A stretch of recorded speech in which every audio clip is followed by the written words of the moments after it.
이번 주부터 우리 성경 함께 읽기 반이 발대했어요. 그래서 이제 새벽에 제가 새벽 말씀을 오늘의 영성이라는 페이지에 올리면서 동일하게 이 함께 읽기, 성경 함께 읽기 반 팀 속해 있는 이 카톡 단체방에 제가 이제 우린 창세기 1장부터 이렇게 쭉 통독하기 시작했거든요. 그래서 창세기 1장에는 어떠한 의미가 있고 또 2장, 3장, 4장은 어떠한 이해를 가지고 성경을 읽었으면 좋겠다라는 그 설명들을 제가 아침에 올려주면 이제 거기에 들어온 우리 성도님들이 하루 종일 시간이 좋을 때 그 성경을 이렇게 묵상하고 같이 공유하는 그런 은혜들을 나누고 있습니다.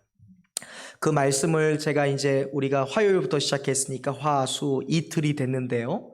그 말씀들을 이렇게 함께 묵상하면서 제가 오늘 본문의 묵상에 대한 영적인 아이디어가 떠올라서 그거에 대해서 우리 성도님들과 오늘 밤에 한번 나누고 싶었어요. 1월이기도 하고 또 이렇게 깊이 우리 인생의 본질에 대해서 인간이 누구인지를 나눌 수 있는 정체성을 나눌 기회가 그렇게 많지는 않기 때문에 1월 중에 꼭 이 말씀을 좀 나누고 싶었습니다. 그래서 오늘 함께 이 토기장이와 진흙이라는 제목으로 함께 말씀의 은혜를 나누길 원합니다. 이 창세기를 보면 태초에 하나님이 사람을 처음 지으실 때 사용하신 재료가 있었어요. 그 재료가 무엇인지 아시죠, 여러분? 뭐죠?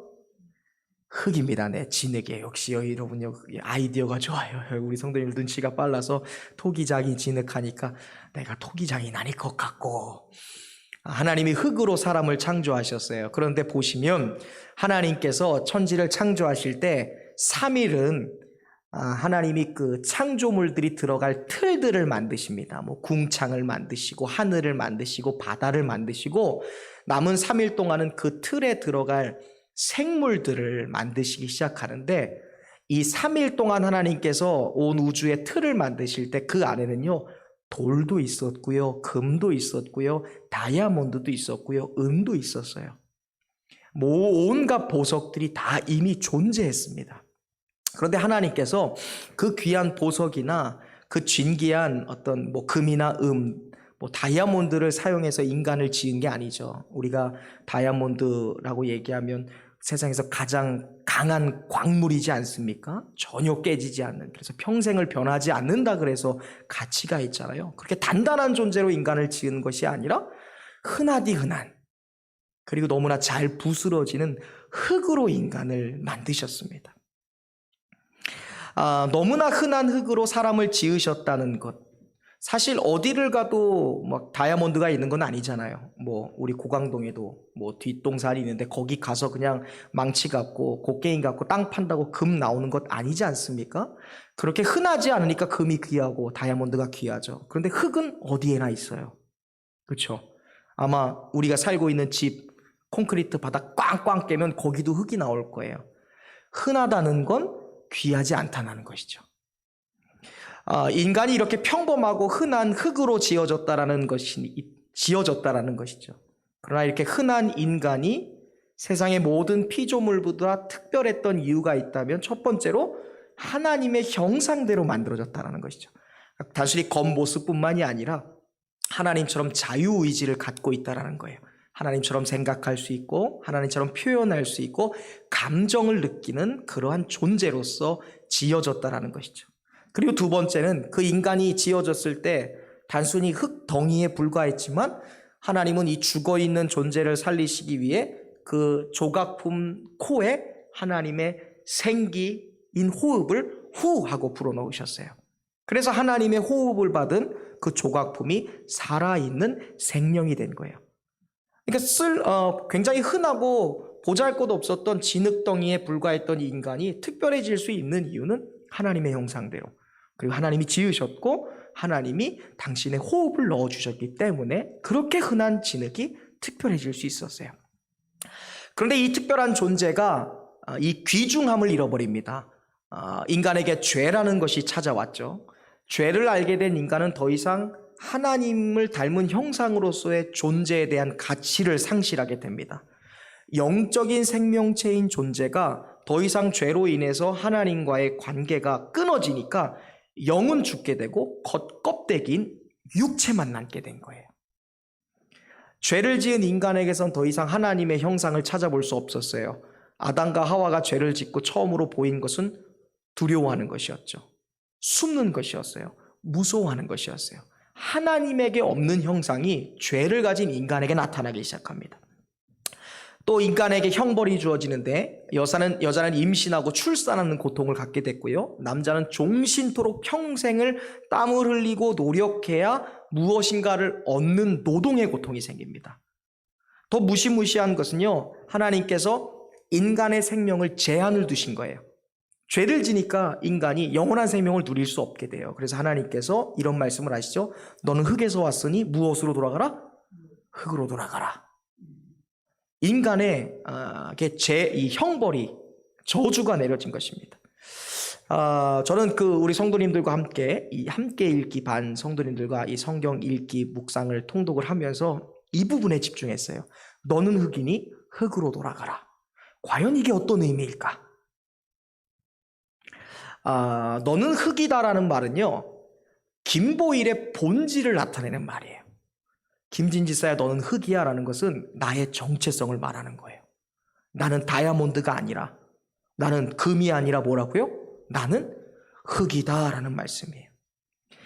너는 흙에서 왔으니 흙으로 돌아갈 것이다 라는 말이 죄를 지은 아담과 하와에게 주어졌다라는 것은요, 너희들은 평생을 이것을 기억하면서 살아야 되는 존재이다 라는 거예요. 여러분 혹시 화장터 가보셨어요? 화장터에 가면 고인의 시신을 이렇게 어떻죠? 화로에 이렇게 모시기 전에 큰 테이블 같은 거에 올려놓고 어때요? 천을 덮고서 관을 화로에 딱 넣죠. 그리고 한 1시간 반에서 2시간이 지나면 어떻게 됩니까? 그 고인의 육체가 관의 관짝까지 다 해서 어떻게 해요? 한 줌의 흙으로 돌아오는 거예요. 흙으로 돌아간다라는 말은요, 네가 어떤 존재인지를 기억하며 살라는 말이에요. 사도 바울도 고린도후서 4장 7절에서 우리 인생을 가리켜서 우리는 질그릇이다라고 얘기했어요. 그릇은 그릇인데 무슨 그릇? 질그릇. 여기서 말하는 질이라는 것이 흙이라는 거예요. 진흙이라는 거예요. 질그릇은 여러분 이렇게 진흙을 이렇게 짓이겨서 유약이나 특별한 것을 바르지 않고 그냥 바로 화로에서 구워내는 그릇입니다. 우리가 좋아하는 피자 그런 거 뭐죠? 꿀 찍어 먹는 피자? 고르곤졸라 같은 피자 같은 거 보면 이렇게 반죽해갖고 그냥 화덕에 딱 굽지 않습니까? 그렇게 구워내는 그릇이 질그릇이에요. 그래서 질그릇이라는 것은 사실 견고하지도 못하고요, 그릇으로서의 존재성이 좀 약해요. 어떤 사람도 질그릇에다가 귀한 음식을 담지 않습니다. 질그릇은 그냥 요즘에 인테리어 같은 거 하면서 예쁜 꽃이나 들꽃 같은 거 물 담아서 이렇게 좀 넣는 용도, 그렇게나 요즘 각각 갖고 있지, 질그릇을 우리가 일반적으로 사용하기에는 너무나 질그릇은 비천한 거예요. 흙과 질그릇이 갖고 있는 공통점이 있다면 흔해요. 그리고 비천하다는 거예요. 시편 103편 14절도 우리 인생을 가리켜서 진토라고 얘기합니다. 진토. 여기서 말하는 진토라는 것은요, 먼지와 흙이다라는 거예요. 그러니까 시편의 기자는 우리 인생을 가리켜서 우리는 먼지이고 우리는 흙일 뿐입니다 라고 고백하는 거예요. 우리가 살아가면서 기억해야 될 것이 있다면 나는 흙이라는 거예요. 우리는 진흙의 영성을 가져야 돼요. 나는 먼지라는 사실이죠. 나는 금으로 만든 존재도 아니고 은으로 만든 존재도 아니고 철이나 귀한 그릇, 귀한 재료로 만든 그릇도 아니고 흙으로 만든 그릇일 뿐이고 먼지일 뿐이라는 것을 기억해야 돼요. 그런데 사람들이 이것을 잊고 살아요. 제가 엊그저께인가 마트에 갔는데 그 마트에서 정말로 아리따운 아가씨가 어깨를 쫙 펴고 하이힐을 신고 또각또각 지나가는데 마치 마스크를 뚫고 그 미모가 막 발산되는 듯한 느낌이에요. 근데 이 사람이 그 사람들의 시선을 즐기는 거예요. 무슨 말인지 아시죠? 이렇게 살짝 시선을 흘리면서 자기의 미모를 사람들이 놀라고 멋있는 옷을 빼입고 이렇게 짧은 치마에 긴 이 하이힐을 신고 지나가는 그 모습을 사람들이 동경하는 그 시선을 즐기고 있는 듯한 느낌을 제가 받았어요. 다른 사람보다 조금 미모가 있어요. 미모가 있으면 내가 금인 줄 아는 거예요. 내가 다른 사람보다 좀 많이 갖고 있으면 나는 질그릇인데, 뭐 영국의 로얄 알버트 그릇이나 요즘 뭐 포트메리온 꽃 그려 있는 그릇 있죠? 자기가 그 그릇인 줄 아는 거예요. 성공하고 출세하면 내가 마치 금그릇이 된 것처럼 착각하며 살아갑니다. 사실 아담과 하와가 범죄한 이유도요, 여러분, 착각한 거예요. 내가 질그릇인데, 내가 흙인데, 내가 금인 줄 알았던 것 같아요. 사실 아담과 하와가 자신이 질그릇이고 흙이라는 사실을 잊게 만든 존재가 있었죠. 그게 사람의 이 뱀의 형상으로 나타났던 사단이었습니다. 사단이 나타나서 분명히 하나님은 너는 흙이야, 너희는 흙으로 만들었어라고 말씀하셨는데 아담과 하와에게 혼란을 주는 거예요. 아니야, 너네 흙 아니야, 너네 금이야, 너네 포트메리온 그릇이야, 너네 은그릇이야 라고 얘기하는 거예요. 그러니까 아담과 하와가 혼란스러운 거예요. 이거 먹어도 안 죽을 것 같은데? 정말 그런 것 같아. 아유, 뭐 선악과 하나 먹는다고 하나님이 설마 죽이게 하시겠어? 착각합니다. 너는 도자기야 라고 하는 유혹에 이 첫 인류가 흔들린 거예요. 그리고 아담과 하와가 흙으로 나를 빚으신 하나님이 계심에도 불구하고 내가 토기장이가 될 수 있어, 내가 하나님이 될 수 있어 라는 유혹에 넘어간 거예요. 그래서 선악과를 먹은 것이죠. 오늘 성경에 보면 이스라엘 백성들도 그렇게 어리석었어요. 이스라엘 백성들을 가리켜서 우리는 선택받은 민족이라고 해서 선민이라고 부르죠. 선민인데 그 선민이 하나님의 손길에 벗어났어요. 그리고 자신들의 소견에 옳은 대로 살아갔습니다. 그래서 택함을 받은 백성임에도 불구하고 이 유다 백성들은 이방인들을 따라갔고요. 하나님이 아닌 이방인들이 믿고 따르는 그 신에게 제사하고 분향하며 그들을 음란하게 섬기는 타락한 백성이 되기를 스스로 선택했습니다. 하나님은 그들에게 끊임없이 선지자들을 보내셨죠. 선지자들을 보내셨다라는 것은요, 기억하라는 거예요. 뭐예요? 너희는 질그릇이야, 너희는 진흙이야. 내가 너희를 선택했고 수많은 백성들 중에 내가 아브라함을 선택했잖아. 아브라함이 날 선택했니? 아니야. 메소포타미아의 이름 없는 민족, 이름 없는 아주 작은 국가였던 그 민족이었던 아브라함, 그 사람을 선택해서 내가 그로 하여금 별과 같이 너희들을 강성하게 하고 너희를 나의 백성 삼은 것이지. 내가 토기장이잖아.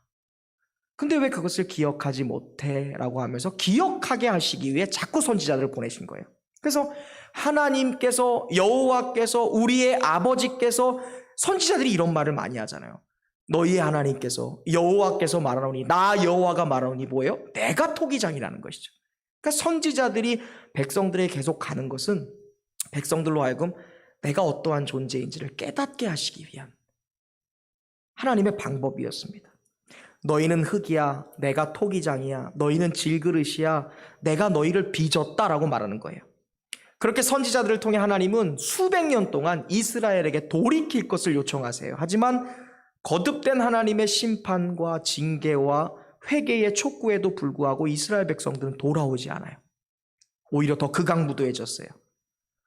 하나님께 더욱더 불순종했어요. 그래서 결국 이스라엘 백성들은요, 바벨론이라는 하나님의 심판의 도구에 의하여 그들에게 멸망당했고 바벨론의 포로로 끌려가는 그런 참담한 신세가 되어버립니다.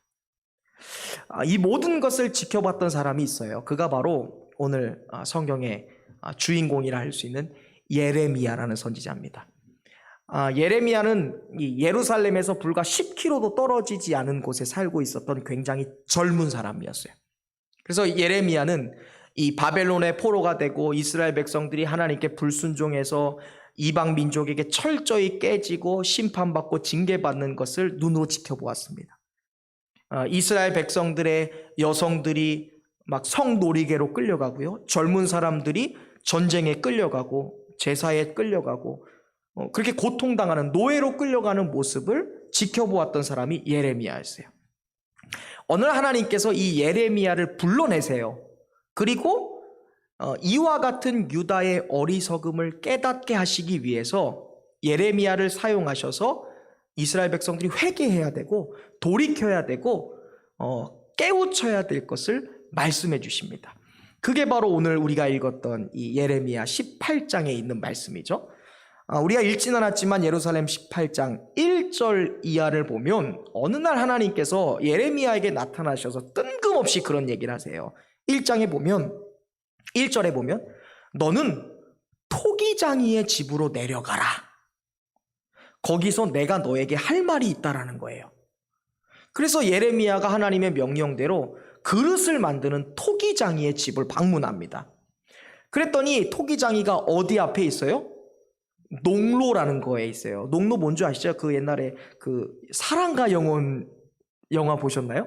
사랑과 영혼 보면 이 그릇 빚을 때 원판 2개 있어서 토기장이가 발로는 이렇게 돌리고 위에 있는 원판에 거기서 이렇게 그릇을 올리고 빚죠? 그게 농로예요, 여러분. 토기장이가 그릇 빚을 때 쓰는 나무 괴짝 같은 원형 2개 있는, 아래는 발로 돌리고 위에는 올리고, 그 농로에서 일을 하는 거예요. 즉 돌림대에서 그릇을 만드는데 이 토기장이가 진흙으로 질그릇을 빚다가 질그릇이 자기 마음에 안 들면 그것을 깨뜨립니다. 그리고 다시 마음에 드는 그릇을 만들기 시작하는 거예요. 그것을 하나님께서 예레미야로 하여금 보게 하신 거예요. 그리고 나서 하나님께서 그 모습을 관찰한 예레미야에게 그런 말씀을 하시는 거예요. 그 말씀 우리가 함께 읽어볼게요. 18장이고요. 6절입니다. 그것을 보고 있는데 하나님의 말씀이 자기에게 딱 임한 거예요. 6절 읽어보겠습니다. 시작. 여호와의 말씀이니라. 이스라엘 족속아, 이 토기장이가 하는 것 같이 내가 능히 너희에게 행하지 못하겠느냐.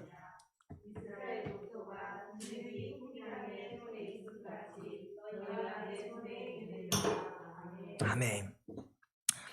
그 아래 또 보면 내가 그것이 어느 나라이든 그 민족을 아예 멸망을 시켜버리든, 아니면 그것을 내가 작정했다고 해도 만일 그들이 그 죄에서 돌이켜서 깨닫고 내게 회개하면 내가 그 재앙과 내 다짐을 그냥 다시 무효화시키겠다, 이런 얘기를 해요.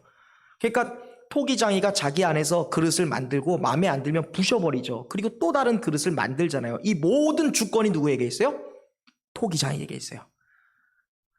그것을 보고 그렇지, 저렇게 만들고 있지, 토기장이에게 모든 권한이 있구나를 보고 있는 예레미야에게 마치 토기장이가 진흙을 빚어서 필요한 그릇은 사용하고 아닌 그릇은 과감하게 깨트리듯 내가 백성들에게, 온 나라에게, 온 민족에게 그렇게 할 수 있는 존재이다라는 것을 보여주시는 거예요.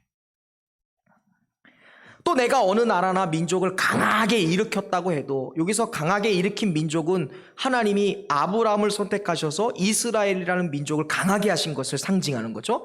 내가 이스라엘 백성들을 강하게 만들었지만 그들이 내 앞에서 악을 행하고 돌이키지 아니하면 내가 그들에게 작정한 모든 복과 선을 지금 돌이킬 거야 라고 말씀하는 거예요. 마치 깨트리듯. 예레미야가 이것을 보고 어때요? 학습의 효과가 나타나는 거예요. 직접 경험하는 거니까요. 그리고 예레미야에게 말합니다. 네가 지금 본 거 있지? 예. 네가 지금 내가 너에게 가르쳐준 거 있지? 네. 지금 당장 이스라엘에 가서 그대로 전해. 네가 무엇을 보았고 그 본 거에서 어떠한 교훈을 얻었는지 그대로 전해라고 말씀하십니다. 예레미야가 이러한 특별한 경험 속에서 분명히 느낀 것이 있다면 이거예요. 하나님은 질그릇을 빚는 토기장이와 같고 자신을 포함한 온 이스라엘은 그 토기장이이신 하나님의 손 안에 있는 뭐예요? 진흙과도 같다라는 것을 깨달아요. 그런데 그런 생각을 해요. 진흙도 2가지 종류가 있죠. 토기장이의 손에서 아름답게 그릇으로 빚어져서 사용되는 진흙이 있었고요. 예레미야가 봤던 것은 빚었지만 마음에 들지 않아서 깨뜨리는 진흙이 있었어요. 이스라엘은 전자의 진흙이었을까요? 후자의 진흙이었을까요? 마음에 들지 않는 진흙이었어요. 그게 문제인 거예요. 하나님은 이스라엘을 선택하신 이유가 무엇입니까? 이스라엘을 거룩한 백성으로 만들기 원했어요. 그래서 우리가 출애굽기, 레위기, 민수기, 신명기 보면 하나님이 계속해서 동일하게 말씀하신 것이 무엇이냐면 너희는 거룩한 백성, 나는 거룩하니 너희는 거룩할지어다. 하나님이 자신의 본질을 나타내시잖아요. 나는 거룩해. 거룩한 게 뭐예요? 구별됐다는 거예요. 나는 세상과 달라. 내가 거룩하니 너희도 거룩하라, 이런 얘기를 하시죠. 그러니까 이스라엘에 요구되는 건 거룩이에요. 하나님은 이스라엘을 거룩하게 만들기 원했는데, 오늘날로 말하면 우리가 박물관에서 볼 수 있는 고려 청자나 백자 이런 거죠. 그렇게 만들기 원했지만 문제는 이스라엘 백성들이 스스로 그것을 원하지 않았다는 거예요. 이스라엘은 교만했어요. 그리고 자신들이 멋대로 행했습니다. 그리고 하나님의 백성들이 되지 않기를 원하는 사람들처럼 행동했어요. 그래서 하나님께서 유다 백성을 심판하시려고 하면서도 다시 한번 그들에게 돌아올 기회를 지금 예레미야 선지자를 통해서 그들에게 주고 계시는 것이죠. 돌아오라, 깨달아라. 너희가 토기장이가 아니라 내가 토기장이야. 너희의 이 백성들의 살고 죽는 문제는 너희 손에 있는 것이 아니라 내 손에 있어라는 것을 토기장이의 경험을 통해 보여주시는 거죠. 하지만 이스라엘 백성들이 결국 깨닫지를 못해요. 이사야 선지자, 호세야 선지자, 많은 선지자를 연속해서 하나님이 계속 보내주세요. 정말 기라성 같은 선지자들이죠. 그들이 환상을 통해, 예언을 통해, 온갖 기적과 이사를 통해 하나님께로 돌아오라고 얘기하지만 이스라엘 백성들은 절대 돌아오지 않아요. 우리의 계획대로 할 거예요, 내 뜻대로 할 거야라는 고집을 부리면서 그렇게 안타깝게 역사 속에, 바벨론의 칼날 속에 이스라엘은 멸망하게 되죠. 저는 이 시간 여러분들에게 간절히 원하고 바라는 것이 있어요. 그것은 바로 뭐냐면 2700년 전에 예레미야 선지자가 서 있던 그 토기장이의 집 앞에 저와 여러분이 좀 서 있었으면 좋겠어요. 지금 우리가 돌아갈 수만 있다면 하나님이 예레미야를 딱 불러서 토기장이의 집 앞에 가서 그 토기장이가 자신 안에 있는 진흙을 마음대로 부수고 만들었던 그 자리에 우리가 가 있는 거예요. 그리고 그곳에서 임했던 예레미야를 향한 하나님의 말씀이 여러분과 저에게 좀 임했으면 좋겠어요. 자, 봐. 누가 토기장이니? 너희는 과연 무엇이니? 너희가 내가 사랑하는 진흙이 될 것이니? 아니면 내 손에서 흩어져 버리는, 깨어져 버리는 진흙이 될 것이니? 우리가 이 말씀 앞에 오늘 서 있을 수 있기를 간절히 원합니다.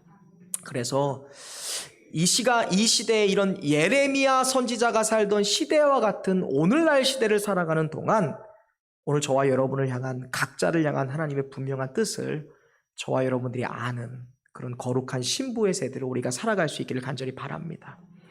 자, 그렇다면 오늘 우리가 이 예레미야 선지자를 통해 하나님이 말씀해 주시고 가르쳐 주신 이 토기장이와 진흙의 비유를 통해 우리가 분명히 기억해야 될 것이 있다면 그것은 우리의 모든 것이 하나님, 토기장이이신 하나님의 손에 달려있다라는 것을 깨달아야 돼요. 예레미야가 이것을 깨달은 거예요. 예레미야도 사실 부름받기 이전에는 그냥 민족의 패망과 민족의 타락을 보며 가슴 아파하던 젊은 청년에 불과했을 거예요. 정치가 이렇게 가면 안 되는데, 우리나라 사람들이 이러면 안 되는데, 자꾸 한국교회가 이렇게 가면 안 되는데, 그냥 문제의식만 하던 하나의 청년에 불과했어요. 그러나 예레미야에게 하나님의 부르심과 소명이 임하고 그가 하나님의 말씀 앞에 서게 됐을 때 예레미야는 분명히 깨달았어요. 모든 것이 토기장이신 하나님의 손에 달려있구나.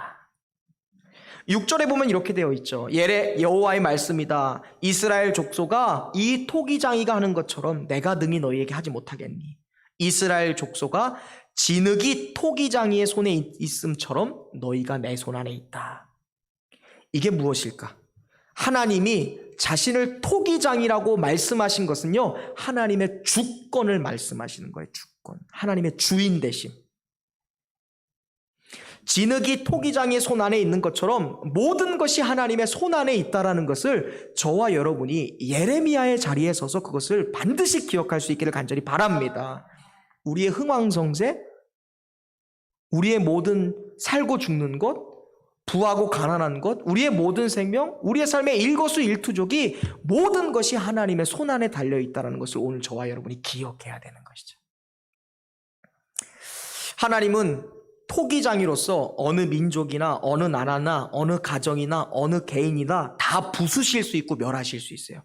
근데 너무나 은혜가 되는 건 하나님이 실제로 이 토기장이로서 타락한 이스라엘 백성을 막 부수실 때도 있고, 하나님이 그것을 막 고치실 때도 있고, 경고하실 때도 있고, 진노하시거나 혼내실 때도 있는데, 이게 일방적인 게 아니라는 거예요. 생각해 보세요. 토기장이가 그릇을 빚고, 아우, 야, 너 진짜 보니까 이거, 아유, 내가 원하지 않는 건데 이거 깨트릴까 말까? 아유, 너 물어볼게. 어땠으면 좋겠니? 깨트려 줄까? 그냥 놔둘까? 토기장이가 이걸 진흙한테 물어보고 깨부시겠어요, 여러분? 절대 안 그래요. 뭘 물어봐요? 토기장이는 권리가 있잖아요. 주권이 있잖아요. 토기장이 마음에 안 들면 그냥 탁 버리는 거예요. 근데 하나님은 토기장이신데 자신이 사랑하지 않는, 자기의 마음에 들지 않은 악한 진흙이라 할지라도 그 진흙을 벌하실 때 일방적인 게 아니에요. 그러니까 수많은 선지자를 통해 내가 너희를 벌할까 말까 너희한테 선택권이 달려있다라고 말씀하는 거예요. 하나님은 어느 민족이나 국가를 부수실 수 있지만 하나님이 그 주권을 가지고 계신다라고 말하는 거예요. 7절 8절 말씀 보면 그렇죠. 내가 어느 민족이나 어느 국가나 그것을 뽑거나 부수거나 멸하려 할 때에 만일 내가 그 한 민족이 그 죄에서 돌이키고 악에서 돌이키면 내가 그에게 내리겠다고 말했던 그 재앙의 어떤 것도 내가 내리지 않겠다. 저거 남방 튼 거 맞나요? 한번 보세요. 남방이 아니면 끄셔야 돼요. 남방이 아니었죠? 네, 남방을 키셔야 돼요. 그러니까 하나님께서 그 얘기를 하시는 거예요. 돌이키면 모든 재앙 내리지 않겠다. 이것은 이스라엘이 흥하고 망하는 모든 것이 토기장이신 하나님의 손 안에 달려있다라는 것이죠. 하지만 이스라엘 백성들이 이것을 깨닫지 못해요. 그래서 하나님의 주권을 인정하지 못했습니다. 그러나 오늘 저와 여러분은요, 이 말씀을 좀 깨닫고 6절, 7절, 8절에 하신 예수님의 말씀, 모든 나라를 부수거나 깨부실 때 토기장이의 손에 있는 것처럼 내가 그 나라를, 흥왕성쇠를, 그 나라의 이 존재와 패망을 내가 붙잡고 있다는 그 하나님의 말씀을 좀 깨달아서 하나님의 주권을 인정하는 겸손한 주의 자녀가 될 수 있길 간절히 바랍니다. 특별히 하나님은 이스라엘의 흥망성쇠뿐만이 아니라 이 대한민국의 흥망성쇠도 붙잡고 있다는 것을 알았으면 좋겠어요. 지금 이 서울시장 부재 이후에 보궐선거가 이제 진행이 될 거예요. 그러면서 뭐 여당, 야당, 어디 당에서 누구를 후보로 뽑는다 이러면서 막 얘기 나오면서 이제 막 시끌시끌해지기 시작했어요. 특별히 이제 야당에서는 야, 이거 이러다가 뭐 북한에게 나라를 통째로 주는 것 아니냐, 뭐 이번 정권에 뭐 하수인들 잘못 뽑아서 뭐 김정은에게 나라를 통째로 바치는 거 아니냐 막 염려하시는 분도 있을 줄 알아요. 그런데 여러분, 우리가 분명히 기억해야 될 것은 그럴 일 절대로 없다라는 거예요. 왜? 이 나라의 흥망성쇠 누구 안에 있어요? 하나님께 있는 거예요. 우리가 이 하나님이 모든 나라에, 이스라엘뿐만이 아니라 선교사들의 피값으로, 선교사들의 그 희생으로 세워진 이 대한민국을 하나님께서 빚으셨다라는 하나님의 주권을 인정할 때, 하나님은 누가, 여가 야가 대통령이 되건 그가 시장이 되건 어떤 사람이 주권을 잡든지 그거와 상관없이 하나님의 주권이 이 나라를 인도해 갈 것을 우리가 믿을 수 있기를 간절히 바랍니다. 하나님의 주권에 대해서 이사야라는 선지자도 동일하게 말했어요. 이사야 29장 16절에 이런 말씀이 있습니다. 너희의 패역함이 너무 심하다. 너희는 토기장이를 어찌 진흙처럼 여기느냐, 이런 말을 해요. 이스라엘 백성들이 얼마나 악하면 토기장이신 하나님을 진흙처럼 여겼다라는 거예요. 그러면서 이런 말합니다. 지음을 받은 물건이 어찌 자기를 지은 이에게 이르기를 그가 나를 짓지 않았다라고 말할 수 있느냐. 하나님이 이스라엘을 분명히 선택하시고 그들을 만드셨는데 이스라엘이 이제 돌이켜서 무슨 하나님이 우리를 인도하신 거야? 다윗 왕이 만들었지. 무슨 하나님이 우리를 인도하셨어? 우리가 열심히 일해서 아파트 샀고, 내가 열심히 일해서 가정 이루고, 내가 열심히 일해서 이 직업 가졌는데 무슨 하나님이 하신 거야? 이렇게 얘기했다는 거예요. 어때요? 오늘날 시대랑 별반 다르지 않죠. 이사야가 보던 유대 시대도 마찬가지였어요. 너무너무 패역했습니다. 그러면서 이런 말을 합니다. 질그릇 조각 중 한 조각 같은 자가 자기를 지으신 이와 더불어 다툴진대. 질그릇도 모든 질그릇이 아니라 질그릇 중에 먼지 같은 한 조각에 불과한 사람이 하나님과 다툰다라고. 그게 이사야가 살아가던 시대의 모습이었어요. 화 있을진저 진흙이 토기장이에게 말하기를 너는 무엇을 만드느냐? 또 내가 만든 것이 그 손에 없다라는 말을 했대요. 하나님 도대체 뭐 하고 계시는 거예요? 당신이 나에게 해준 것이 무엇이 있습니까? 뭐 하고 계신 거예요? 살아 계신 한 것입니까? 인간의 어리석음을 이사야 선지자가 말한 거예요. 토기장이를 진흙처럼 여겼다. 어떻게 하나님이 나를 이렇게 내버려 둘 수 있느냐? 하나님이 나와 함께하고 있는 거 맞아요? 라고 하면서 하나님을 진흙 대우했다라는 것이죠. 그것은 절대 있을 수 없는 일이다 라고 이사야 선지자도 말했습니다.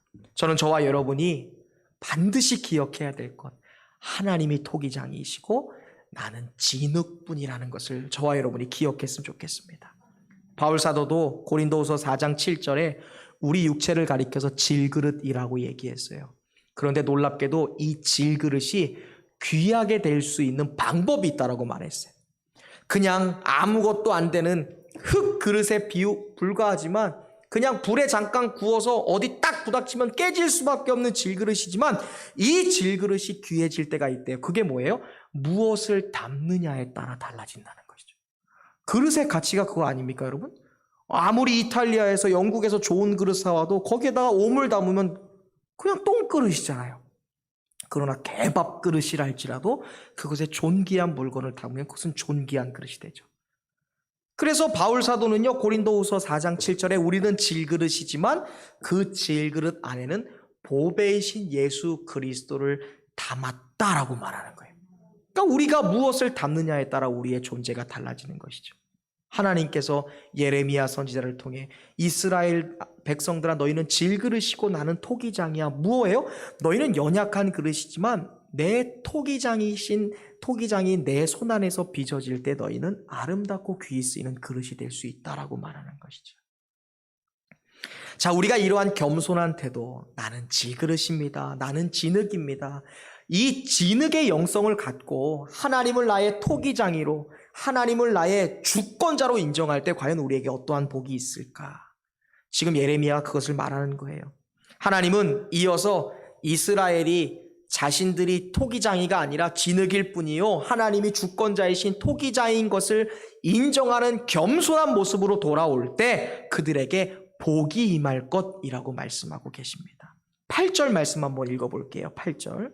악한 길에서 돌이키고 하나님의 말씀을 듣고 청종하는 겸손한 모습으로 돌아올 때 그들에게 복이 있을 거라 말씀하시면서 8절 말씀을 이야기하십니다. 함께 읽어볼게요. 시작. 만일 내가 말한 그 민족이 그의 악에서 돌이키면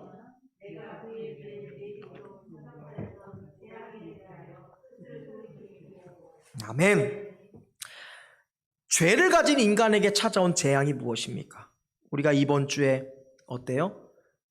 애통하는 자에 대한 복을 이야기했죠. 죄를 가진 인간에게 다가온 건 애통이죠. 애통의 근원인 슬픔과 아픔과 깨어짐과 분노와 시기와 질투와 모든 번뇌예요.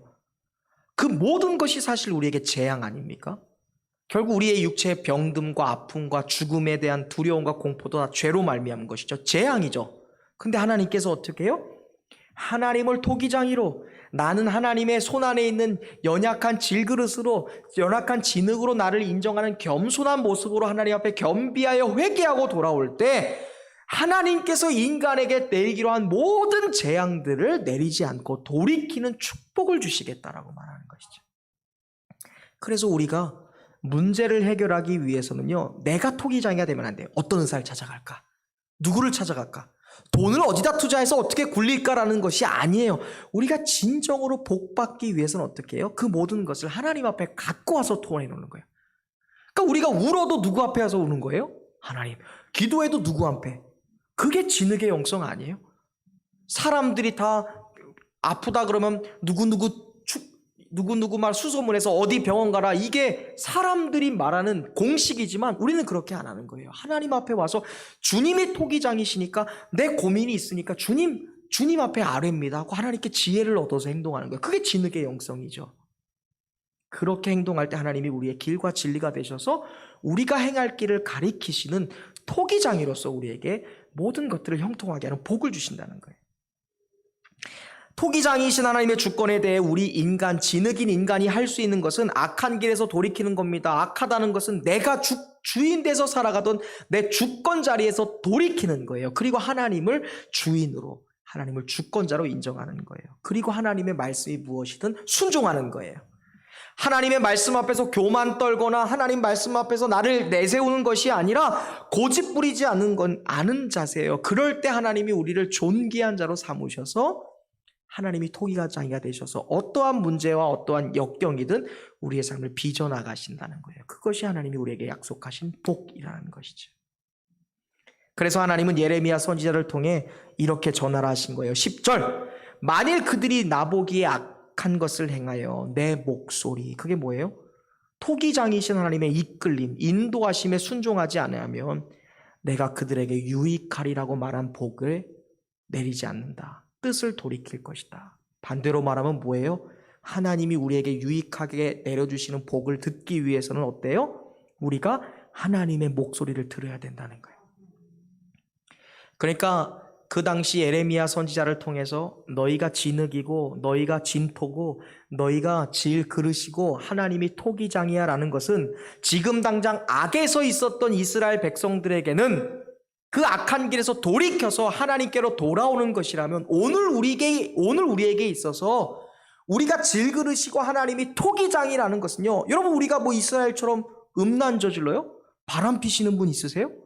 사기치시는 분 없잖아요. 그럼 우리는 무엇에서 돌이켜야 될까요?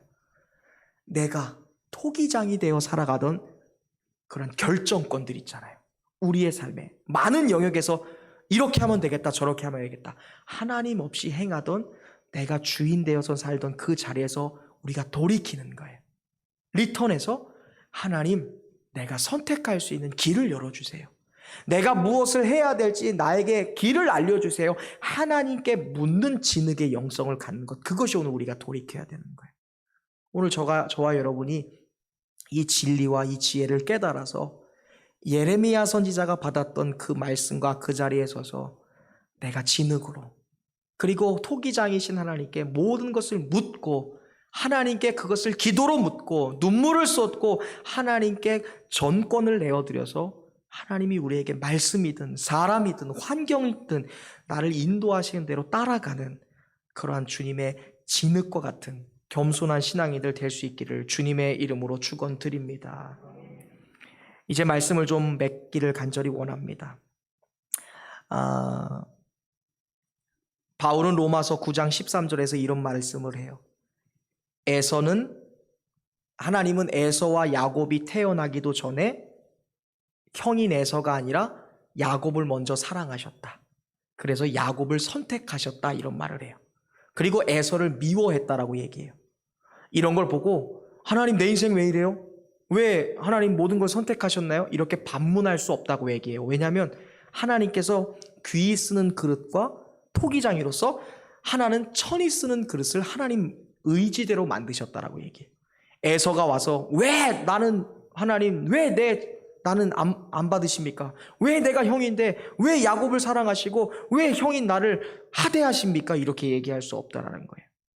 토기장의 주권이기 때문이라고 말하는 것이죠.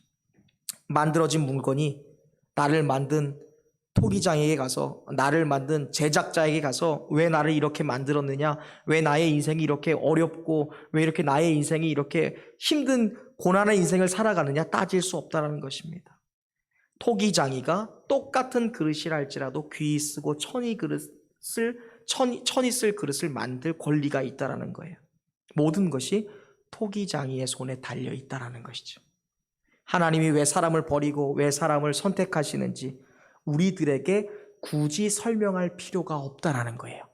그럼에도 제가 서두에 말씀드린 것처럼 하나님은 일방적으로 토기장이로서의 역할을 감당하시는 게 아니에요. 하나님은 에서의 영혼에게도 물어보셨을 거예요. 네가 나를 사랑하니? 하나님은 가룟 유다의 영혼에게도 물어주셨어요. 예수님이 그러셨잖아요.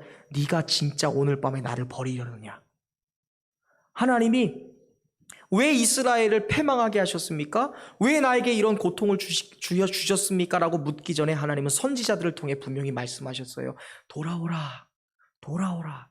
오늘 저와 여러분에게도 수많은 목자들의 음성을 통해, 수많은 성경의 말씀들을 통해 우리에게 주시는 사건과 환경과 하나님의 양심의 그런 소리를 통해, 그리고 우리에게 들려오는 수많은 사건 사고들을 통해 오늘 우리에게도 말씀하고 계시는 거예요. 뭐예요? 너희는 진흙이야. 내가 토기장이야. 나에게 물어보지 않을래? 왜 나에게 묻지 않니? 왜 나에게 의논하지 않고 행동해? 라고 하나님이 지금도 물어보고 계실지 모르겠어요. 오늘 그럼에도 불구하고 하나님이 우리처럼 연약하고 바울이 고백한 것처럼 복음의 박해자요, 나는 죄인 중에 괴수요, 나는 하나님께 도움이 안 되는 그러한 존재라 할지라도 감사한 것은 저와 여러분이 사는 모습은 다 다를지라도 우리는 하나님 손안에 있는 질그릇으로 지금도 만들어져 가고 있다는 거예요. 하나님 우리를 구원해서 걷어차지 않으시잖아요. 하나님의 은혜에서 우리를 밀어내지 않으시잖아요. 이것이 오늘 우리를 다 용납하고 계신다는 것이죠. 이제 우리가 무슨 그릇으로 쓰임받을지는 우리 손에 달려있다는 것이죠. 우리가 겸손하게 어떠한 상황과 환경과 우리의 삶에 펼쳐지는 모든 영역에서 하나님, 내가 경험이 있고 이 정도면 내 뜻으로 할 수 있을 것 같지만 그래요. 하나님, 나는 진흙이죠. 진흙의 영성, 먼지의 영성 갖고 하나님 나의 토기장이십니다. 당신께 물어볼게요. 당신께 의논할게요. 주님 앞에 나와서 하나님의 주권을 인정하면서 하나님이 원하시는 그런 아름다운 진흙으로 저와 여러분이 살아갈 수 있기를 간절히 바랍니다. 그동안 나의 삶의 영역 중에 내가 토기장이가 되어서 살아갔던 영역이 있다면 우리가 이제 철저히 내려놓을 수 있기를 바랍니다. 착각이에요. 우리가 진흙의 영성을 가질 수 있기를 바랍니다. 내 인생에 무엇이 담겨 있냐? 나의 뜻이냐? 하나님의 뜻이냐? 나의 꿈이냐? 하나님의 꿈이냐? 나의 방법이냐? 하나님의 방법이냐에 따라 우리는 모두 질그릇이지만 우리는 보배를 담은 아름다운 그릇이 될 수 있을 줄로 믿습니다. 그러니까 여러분, 우리는 질그릇이어도 돼요. 좀 못나고 깨지고 기스난 그릇이어도 돼요. 왜냐하면 우리가 보배이신 주님, 하나님의 뜻을 담고만 있으면 되기 때문에 그렇습니다. 이제 하나님이 만드신 작품으로서 저와 여러분이 그분의 솜씨를 나의 인생을 통해 뽐내고 살 수 있는 그런 아름다운 그릇이 될 수 있기를, 하나님이 귀하게 쓰이는 그러한 진흙 그릇이 될 수 있기를 주님의 이름으로 축원드립니다. 기도하겠습니다.